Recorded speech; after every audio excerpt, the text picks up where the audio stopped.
Welcome back everyone. Today I will recap a 2014 horror found footage film named Senritsu Kaiki File Kowasugi, most scary movie in history. Before we start, it is a request to please like and comment on the video as it will help us to grow our reach.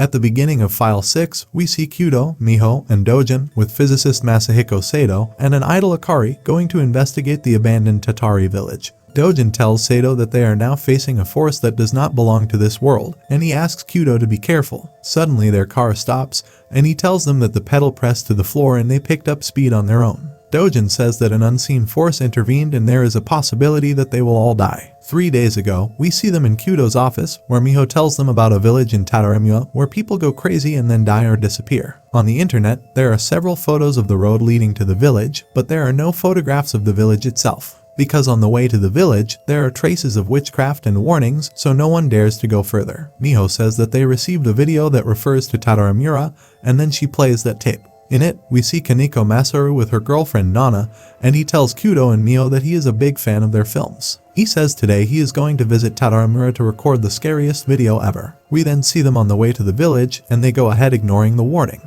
After going some distance, they see a dead animal, and they get very scared. They think of returning from there, but then decide to move forward. Then after going a little further, they see an abandoned house and notice something hanging there. When they go close to check it, they find that it's a ferret. Now Nana gets terrified and says she wants to leave, but Kaneko convinces her to stay for a little more time. They then find some strange things near the house, and Nana says she doesn't feel like herself. Only then do they hear a noise from the house, and Kaneko asks is there anyone here, but they do not see anyone. Suddenly Nana begins screaming, pointing at the house, but Kaneko couldn't see anything there. Only then does he get terrified seeing two hands raising behind Nana, and then she disappears. He then sees her at some distance and tries to chase her, but the more he was trying to get closer to her, the more she was going away from him. Finally, he finds her standing at a bridge, and when he approaches her, he sees a hand coming out of her mouth, and then she jumps over the bridge. He then sees a bright light in the sky for a moment, and the tape ends here. Miho tells them that Nana is still missing, and Kaneko sent them this video and a letter offering a meeting. She then shows them another video in which they meet Kaneko and finds that he is kind of lost. Miho asks him about the video, but he doesn't say anything and starts making some gestures. Miho asks him what he is doing, to which he says she thinks she can get away with just a severed head. They ask him what he is talking about, to which he picks up the knife kept next to him and slits his throat. Kudo tries to stop him and asks Miho to call an ambulance, and the tape ends here. Miho then tells them that his wound was not very deep, but his mental state was depressing. Kudo says he quickly escaped from the hospital, and now he is missing too. Miho asks them what they think of the videos they showed them, to which Akari says she is not sure that she made the right choice by coming here to shoot. Sato thinks that his mental state was shaken because he lost his beloved, and the first video was a prank. However, Dojin does not agree with him and says that this is a group of spirits of the former residents of this village, and it seems they are very dangerous. Now when they start exploring that place, they found something interesting. In the 31st year of the era, Showa was merged with the city of Taguchi, and now it is not on the maps. This sacred place was discovered by a famous monk who received a prophecy in a dream. It is said that the monk began to conduct rituals of summoning deities because that was the will of heaven. So the inhabitants of these mountains founded a village to practice witchcraft together. The monk sent people initiated into witchcraft rites all over Japan to establish connections with important people and create their own network.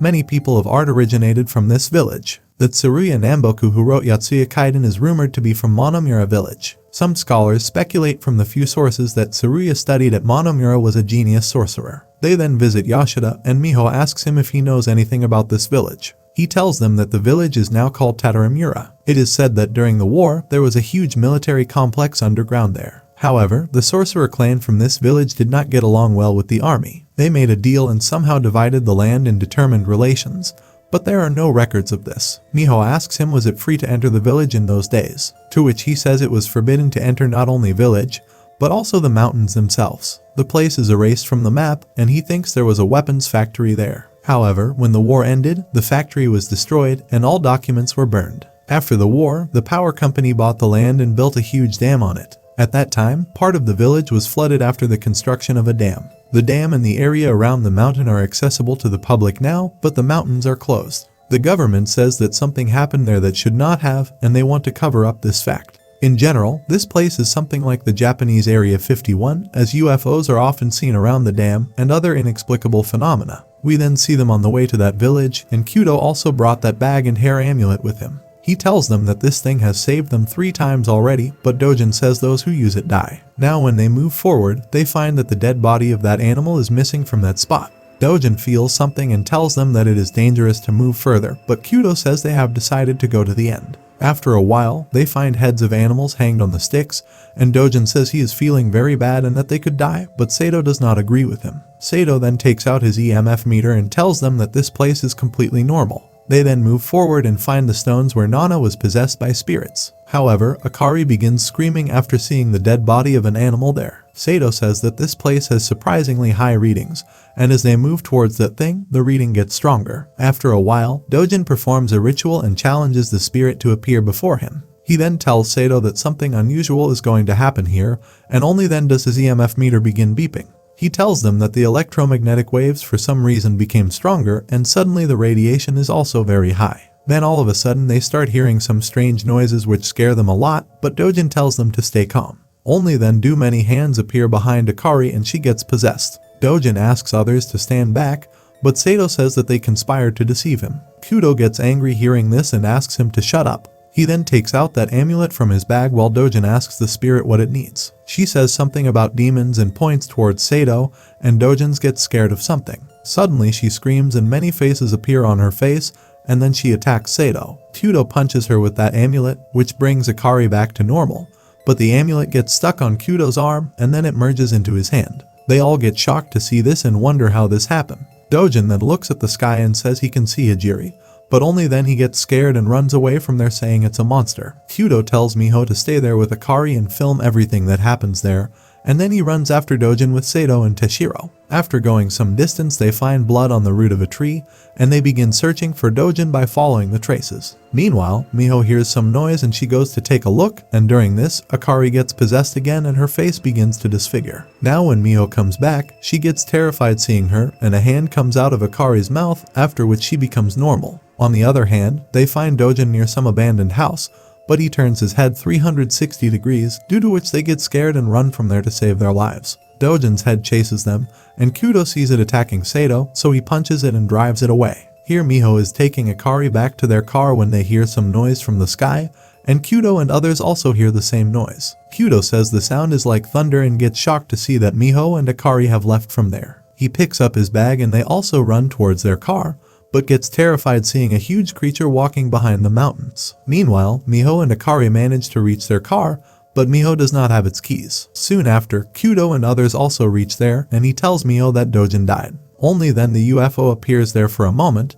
and they see that Sato is standing away from them. Kudo asks him what's wrong with him, to which he says Hijiri, and when he turns, they get terrified seeing that he has no eyes and some snake-like creatures come out of him. Kudo and others try to flee, but only then Sato disappears from there. Akari then pulls Miho inside, and then she screams before disappearing. They all get shocked to see this and try to find her, and they don't understand what just happened. We then see them in their office, where we learn that the police did not believe them and declared everyone missing. Miho says they can't make this movie now, but Kudo says this movie will take over the world. They will again go to Tataramura and take this impregnable fortress. He then notices a bruise on her arm on the place where Akari grabbed her. That night, they kidnap a formal officer of the Ministry of Defense, and Kudo says he wants to know the truth about Monomura village. He says he will hide his face on video so no one will recognize him. The man tells him that there was an arms factory near Monomura. With the help of sorcerers who lived in Monomura, crossing magic and science-produced weapons, and these were divine demon soldiers. Everyone who was involved was killed so that they would not give out this secret,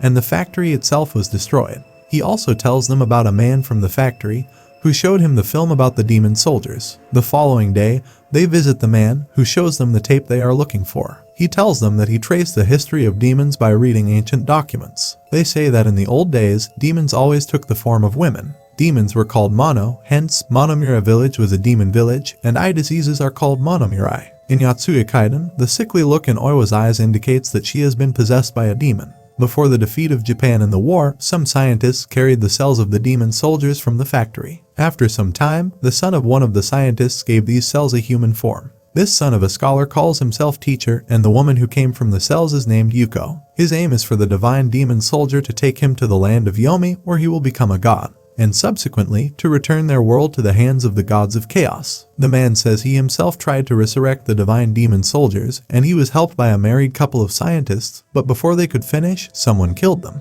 Kudo is the surname of these scientists, and then he shows them their photo. He asks him are these his parents, and says if he were a girl, they would make a divine demon soldier out of him. Kudo confirms that this is his parents in the photo, and the man says that the teacher finally went to the other world and began preparations, and he must help the teacher in creating demons. Kudo says he hears a voice in his head all the time, to which the man says perhaps his parents are telling him to follow destiny, but Kudo says the voice says to challenge fate. He then gets up and punches him, and they notice that the power of the curse has increased. The man says this is the power of a demon, and if a person cannot contain it, he will die. He asks him if this girl is cursed too, and Miho notices a mark on her hand. Now outside, Kudo says if this continues, both he and Miho will die because of the curse. So he intends to go to Tadaramura and kick the shit out of the demons. They then return to the village and encounter the teacher there. Kudo hits him with his baseball bat and asks him does he want to become god. The teacher says Hijiri, and that the demon is coming, to which Kudo knocks him down.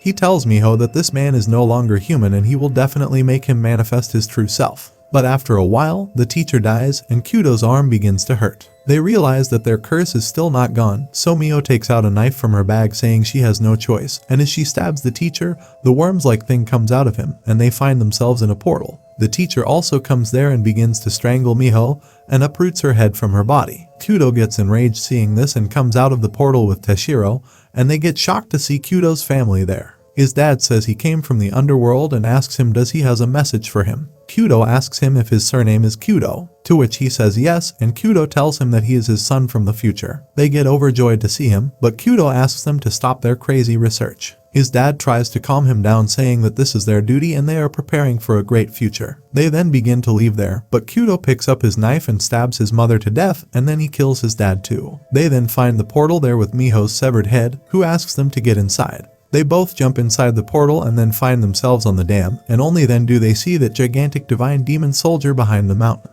The worm-like thing then comes out of Kudo's hand, and he tells Tashiro that he has to go. Suddenly he transforms into a demon, and Tashiro watches him fighting with that gigantic soldier. Kudo defeats it and disappears from there, and Tashiro doesn't understand what happened just now. We then see Tashiro back in the office, saying that no explanation is given to the incredible events that are taking place in Shinjuku, and people leave their lives in new conditions. Although all possible studies have been carried out, they still do not know what is happening. He says Kudo and Miho are still missing, but only then does a portal open there and he sees Miho and Kudo asking him for help. The portal then disappears and Tashiro runs to the roof with his camera where he sees a gigantic figure in the sky. Please like and subscribe to my channel and click the bell icon never to miss new video updates. Thanks for watching.